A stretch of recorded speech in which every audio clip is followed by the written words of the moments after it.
Bonjour les enfants, je vais vous lire l'histoire de Lou qui découvrait le pays des contes. On avait commencé à le lire la semaine dernière, alors du coup je me suis dit que j'allais vous en faire une lecture et qu'ensuite je pourrais vous donner la recette du gâteau aux pommes de Tati Rosette. Comme on avait prévu de le faire en classe, vous pourrez peut-être le faire à la maison et puis vous me direz s'il était bon. Je vais essayer de vous montrer les images du mieux que je peux, même si c'est un petit peu plus difficile qu'en classe. Vous êtes prêts? On y va.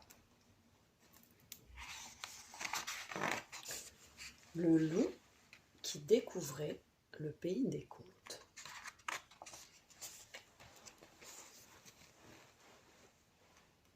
Quand Lou se réveilla ce matin-là, le soleil brillait en haut dans le ciel. C'était un temps parfait pour le grand goûter du printemps qui aurait lieu l'après-midi même dans la forêt.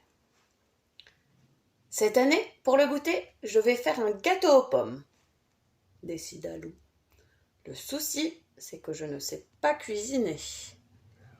Lou prit un panier et sortit. Dans la forêt, il trouverait bien quelqu'un pour l'aider.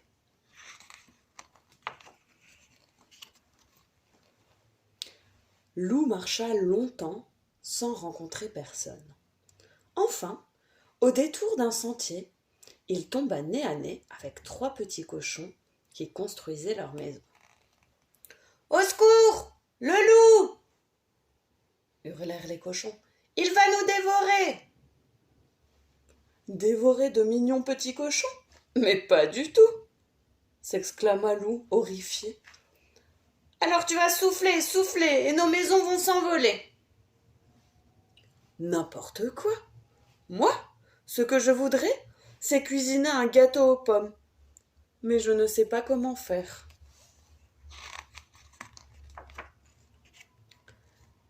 Étonnés, les 3 petits cochons se regardèrent.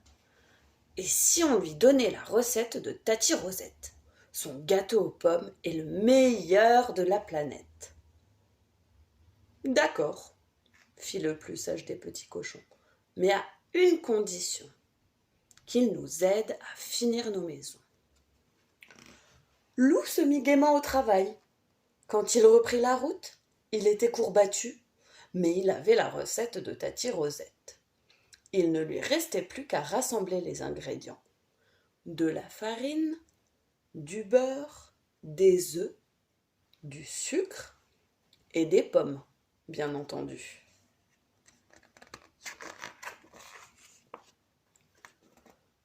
Tout en avançant, Lou pensait à son gâteau. Moelleux, fondant, sucré. Délicieux. Il en avait l'eau à la bouche. D'abord, il me faut de la farine, fit Lou. Et si je demandais ici? Toc, toc, toc. Doucement, la porte s'ouvrit et 7 mignons chevreaux pointèrent leur museau. Lou s'avança et v'là! Quelqu'un l'assomma. Quand il rouvrit les yeux, Lou était ligoté et il avait très mal à la tête. « Alors, le loup, on se croit encore le plus fort ?» gronda la maman chèvre. « Certainement pas !» protesta le loup. « Je voudrais de la farine, c'est tout. »« De la farine pour montrer patte blanche et dévorer mes chevreaux ?»« Non, » bredouilla Lou.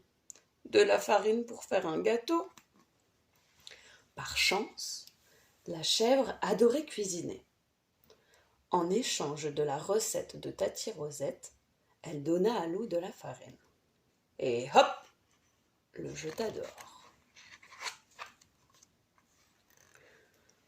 Lou reprit son chemin en grommelant.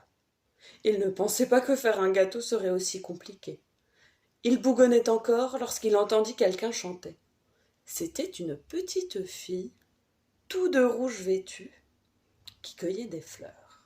« Hé toi, je te connais !» cria la petite fille. « Tu es le loup !» N'aie pas peur, je ne vais pas te dévorer, fit-il de sa voix la plus douce. Ça, c'est sûr, fit la petite fille en haussant les épaules. Tu n'as pas l'air bien méchant.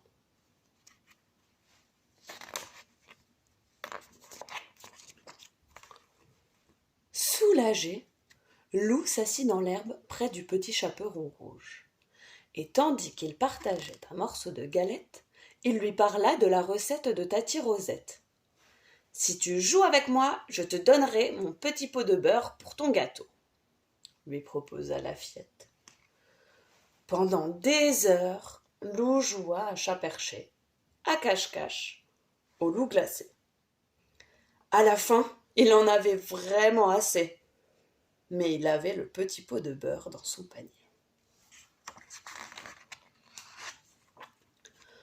Ingrédient numéro 3, des œufs, lut ensuite Loup.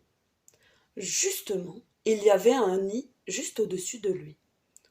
Courageusement, Loup commença à grimper quand un cri le fit sursauter. Au pied de l'arbre, un renard venait d'attraper une poule rousse. « Ce soir, tu cuiras dans le chaudron, » se réjouit le renard. « Ma vieille mère et moi, nous nous régalerons. » Pauvre poulette, pensa Loup, je ne peux pas la laisser se faire croquer. Sans bruit, il descendit de son perchoir et suivit le renard. Pendant que le renard s'était endormi, Loup s'approcha et délivra la poule. « Pauvre de moi !» gémit-elle. « Échapper au renard pour finir dans la gueule du loup. »« Rassure-toi, je ne vais pas te manger, » lui promit Loup. « Allez, cocotte, filons d'ici. » Pour remercier Loup, la petite poule rose proposa de lui tricoter une culotte qui ferait de lui le plus coquet des loups de la forêt.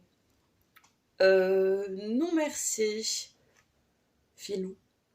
« Je préférerais quelques bons œufs frais. »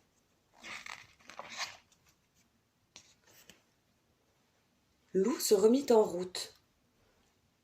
Apparut alors devant ses yeux ébahis une jolie maisonnette, toute de pain d'épices, de sucre et de biscuits. « Voilà qui tombe bien !» se réjouit Loup en détachant un morceau de gouttière. « J'ai besoin de sucre pour ma recette. » Aussitôt, la porte s'ouvrit et une affreuse sorcière surgit. « Cric, crac, croc ! Qui grignote mon logis ?» grogna-t-elle. « Un loup ? Pouah ! Je vais le transformer en poulet, ce sera meilleur à manger. »« Certainement pas !» cria Loup, terrorisé, et il se carapata. Loup courut, la sorcière à ses trousses. À bout de souffle, il arriva devant une chaumière et s'y engouffra. « Bonjour, mon ami !» le salua Blanche-Neige. « Qui te poursuit ?»« Une sorcière !» paniqua Loup. « Elle veut me transformer en poulet !»« N'aie crainte, elle ne te trouvera pas ici. Repose-toi près de la cheminée, tu sembles épuisé. » Reconnaissant, Loup s'assit et aussitôt il s'assoupit.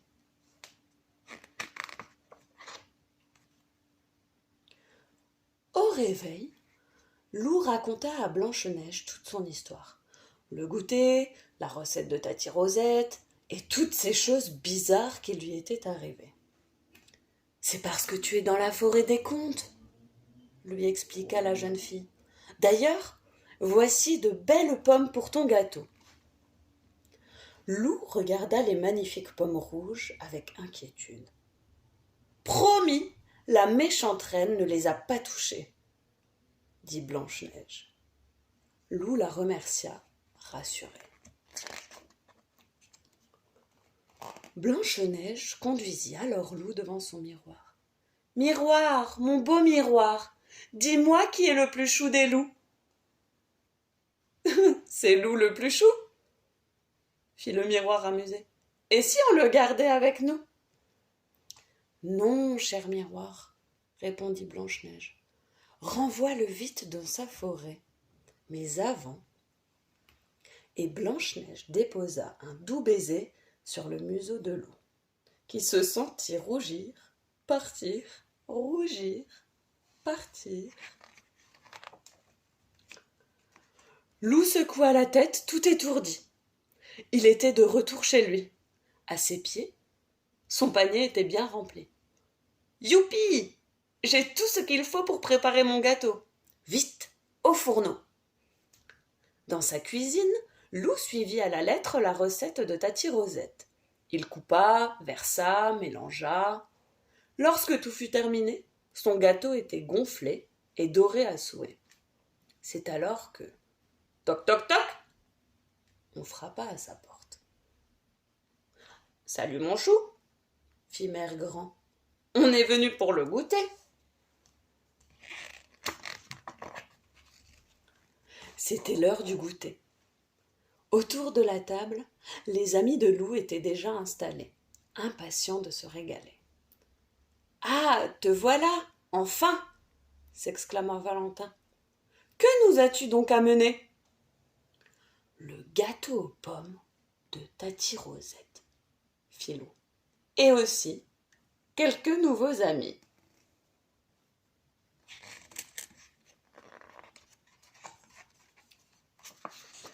Ici, on trouve donc la recette de Tati Rosette que je vais vous envoyer dans une autre vidéo.